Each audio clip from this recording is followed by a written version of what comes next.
అందరికీ నమస్కారం అండి. ఈరోజు రాష్ట్రంలో తెలుగుదేశం ప్రభుత్వం ఆధ్వర్యంలో ఉన్నటువంటి ఎన్డీఏ ప్రభుత్వం చెప్పిన విధంగా మత్స్యకారులకి 20,000 రూపాయలు మత్స్యకారుల సేవలో కార్యక్రమం పెట్టి గౌరవ ముఖ్యమంత్రి గారు మన శ్రీకాకుళం జిల్లాలో పంపిణీ చేయడం జరిగింది. ఆ రోజు నేను వైజాగ్లో ఉన్నాను. ఆ రోజు ఈ ప్రోగ్రాం పెట్టుకొని దాన్ని ఈరోజు మళ్ళీ వాయిదా వేసుకోవడం వల్ల ఈ రోజున పాకల, ఊళ్ళపాలెం, అదేవిధంగా తాళ్లపాలెం, కేసుపాలెం, తేటుపురం గ్రామాల్లో ఉన్నటువంటి మత్స్యకారుల సోదరులందరూ కూడా ఈరోజు కలవడం జరిగింది. ఈ కార్యక్రమంలో జిల్లా కలెక్టర్ గారు, అదేవిధంగా గ్రామ కాపులందరూ కూడా పాల్గొన్న వాళ్ళందరూ ధన్యవాదాలు తెలియజేస్తున్నాం. మత్స్యకారులకు ఏదైనా చేసింది అంటే అది తెలుగుదేశం ప్రభుత్వం అనే విషయాన్ని స్పష్టంగా తెలియజేస్తున్నాను. 31 రూపాయలు వేట నిషేధ సమయంలో 31 కేజీలు బియ్యం ఇచ్చేటువంటి పరిస్థితుల్లో 4,000 రూపాయలు 2014-19 ఇచ్చింది మా ప్రభుత్వం అనేది నేను చాలా గొప్పగా చెప్తున్నాను. అదేవిధంగా వేటకెళ్ళి సముద్రపు గాల్లో ఇబ్బందులు పడతారని చెప్పేసి వాళ్ళకి 50 ఏళ్లకే పెన్షన్ ఇచ్చింది కూడా మా ప్రభుత్వాన్ని తెలియజేస్తున్నాను. ఈ రోజున మళ్ళా ఎన్నికల ముందు ఏదైతే మత్స్యకారులకి 20,000 రూపాయలు లీన్ పీరియడ్లో మేము ఇస్తామని చెప్పిన మాటకు కట్టుబడి అక్షరాల ఈ రోజున 1,26,00,000 మందికి ఈ రాష్ట్రంలో మేము ఇది నిధులు ఇవ్వడం జరిగింది.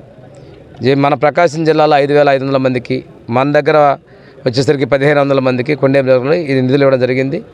తప్పని మేము చెప్పిన మాట కట్టుబడి ఉన్నాం. మత్స్యకార ఆడపిల్లల విద్యను ప్రోత్సహించడం కోసం, మత్స్యకార బాలికల కోసం ప్రత్యేకంగా రిజిస్టర్ స్కూల్ ఇస్తే ఆ రోజు సింగరాయకొండ మండలంలో ఊళ్ళపాలెంలో మేము స్కూల్ పెట్టడం జరిగింది. ఆ స్కూలు అద్దె భవనం టంగుటలు నడుస్తుంది, ప్రభుత్వ గృహం ఉందని చెప్పేసి.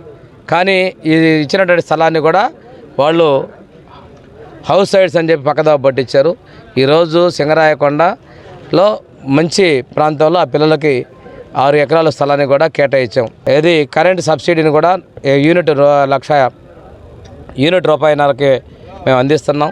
అదేవిధంగా ప్రోత్సాహకాలు ఇస్తున్నాం. మత్స్య సంపద ప్రోత్సాహకాలకి దయచేసి యొక్క వృద్ధి రేటు పెరగాలి అంటే తప్పనిసరిగా మనకి మత్స్య సంపద మీద, అక్వాకల్చర్ మీద కూడా ప్రభుత్వం ప్రోత్సాహాలు ఇస్తుందనే విషయం తెలియజేసుకుంటూ, మత్స్యకారులకి ఆ రోజున అవుట్ మోటార్ బోటాలను ఆ రోజు తెలుగుదేశం ప్రభుత్వంలో పెద్ద దామచర్ల ఆయన గారి టైంలో ఒకేసారి 34 బోట్లని సబ్సిడీ మీద ఇవ్వడం జరిగింది.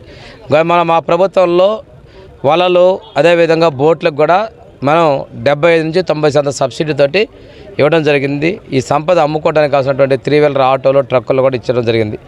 అంతేకాకుండా ప్రాణాలకు పోయికోవడానికి చంద్రన్న బీమా కింద 5 లక్షల రూపాయలు కూడా మా ప్రభుత్వంలో కేటాయించాం. అంతకుముందు ఆ బాడీ ఎట్టిపోయిందో ట్రేస్ అయ్యేంతవరకు కూడా ఎవరు దిగబోయే పరిస్థితి, వాళ్ళకి రూపాయి కూడా ఇచ్చిన పరిస్థితులు లేవు. ఇవన్నీ కూడా మా ప్రభుత్వంలో మేము అందించామనే విషయాన్ని మేము స్పష్టంగా తెలియజేసుకుంటూ, ఈ రోజున కూడా బీసీల కోసం ఇచ్చేటువంటి 50,000 రూపాయలతో యూనిట్ కాస్ట్కి 2-3 లక్షల రూపాయలతో ఇంటికి మా ప్రభుత్వం ఇవ్వబోతుందనేది మరి మంజూరు చేసిన ముఖ్యమంత్రి జీవో కూడా ఇవ్వడం జరిగింది అనే విషయాన్ని తెలియజేసుకుంటూ, ఈ ప్రాంత అభివృద్ధిలో ఈ పాకల గ్రామానికి టంగుటూరు నుంచి పాకలకి 5.5 కోట్ల రూపాయలతోటి తారు రోడ్డు మంజూరు కూడా చేయడం జరిగింది. అదేవిధంగా సింగరాయకొండ నుంచి ఇక్కడికి వచ్చేటువంటి రైల్వే గేట్ మీద కూడా ఫ్లైఓవర్ బ్రిడ్జిని కూడా మేము మంజూరు కాబడుతుందని చెప్పే విషయాన్ని కూడా నేను తెలియజేసుకుంటూ, ఈ గ్రామంలో పూర్తి స్థాయిలో అభివృద్ధి మేము ఉన్నాం. అదేవిధంగా బీచ్లో ప్రాణాలుగా జరగకుండా ఒక బేవాచ్ టవర్ నిర్మాణాన్ని కూడా చేపట్టడం జరిగింది. బేవాచ్ టవర్లో పోలీసులు మనకు వచ్చినటువంటి పర్యాటకులకు కావచ్చు, వ్యాపారం కావచ్చు, ఇబ్బందులు జరగకుండా కాపాడే విధంగా ఇస్తున్నాం. ఇది భవిష్యత్తులో ఊళ్ళపాలెం గ్రామంలో కూడా నిర్మాణం చేసే విధంగా చర్యలు తీసుకున్నా తెలియజేసుకుంటూ, మా ప్రాణాల కోసం మేము అందరి బాధ్యతగా కట్టుబడి ఉన్నాం. అభివృద్ధికి సంక్షేమానికి కట్టుబడి ఉన్నాం. ఈరోజు ఈ గ్రామంలో మనం దాదాపుగా 1,20,00,000 రూపాయలు పెట్టి అభివృద్ధి పనులు మనం ప్రారంభించుకున్నాం. మనం పూర్తి చేసుకోబోతా ఉన్న విషయాన్ని కూడా తెలియజేసుకుంటూ, ఇది 10 నెలల్లో మేము చేసిన విజయానికి నిదర్శనం కూడా తెలియజేసుకుంటూ, ఈ ప్రభుత్వం పూర్తి స్థాయిలో మత్స్యకారులకు అండగా ఉందని చెప్తూ, మనకి చేసినటువంటి ఎన్టీఆర్ భరోసా కష్టాలైనా ఇస్తున్నాం. 4,000 రూపాయల నుంచి 6,000, 15,000 పెన్షన్ ఇస్తున్నాం.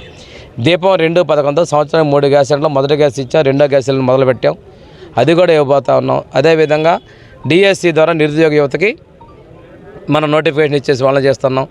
దాంతోపాటు వర్గీకరణ కూడా కట్టుబడి దాన్ని అమలు చేయడం జరిగింది. ఇంకో విషయం ఏంటంటే, మనం ఈ రోజున మత్స్యకారుల కోసం సేవలో 20,000 రూపాయలు ఇవ్వడం జరిగింది. వచ్చే నెలలో తల్లికి వందనం, ఎంతమంది పిల్లలుంటే అంతమందికి అన్ని 20,000 రూపాయలు ఇవ్వడానికి కూడా మేము సిద్ధంగా ఉన్నామని